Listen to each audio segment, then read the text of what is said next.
Welcome back to PVN family.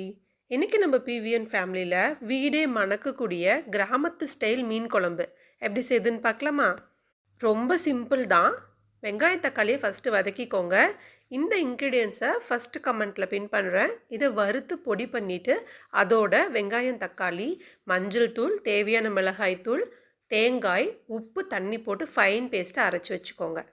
ஒரு வாணலியில் நல்லெண்ணெய் ஊற்றி வெந்தயம், கருவேப்பிலை, சின்ன வெங்காயம், தக்காளி, தட்டி வச்ச பூண்டு இதெல்லாம் மிக்ஸ் பண்ணதுக்கப்புறம் நம்ம அரைச்சி வச்சுருக்க பேஸ்ட்டையும் ஆட் பண்ணிக்கோங்க. இதோட தேவையான புளி கரைசலை ஆட் பண்ணி கொதி வந்ததுக்கப்புறம் மீன் துண்டுகளை போட்டு சின்ன தாளிப்பு கொடுத்து எடுத்து சாப்பிட்டு பாருங்கள். வீடே மணக்க மணக்க மீன் குழம்பு ரெடி. மீன் குழம்புக்கு சைடிஷாக மீன் வறுவல் ரெடி பண்ணிட்டு இருந்தேன். இந்த பேட்டரி ரெடி பண்ணதுக்கப்புறம் ஒரு 1 hour ஊற வச்சுட்டு அதுக்கப்புறம் நான் காட்டுற மாதிரி தோசை சட்டியில் போட்டு எடுத்து சாப்பிட்டு பாருங்கள். சூப்பராக இருக்குங்க. நம்ம ஷார்ட்ஸ் பிடிச்சிருந்தா லைக் பண்ண மறக்காதீங்க.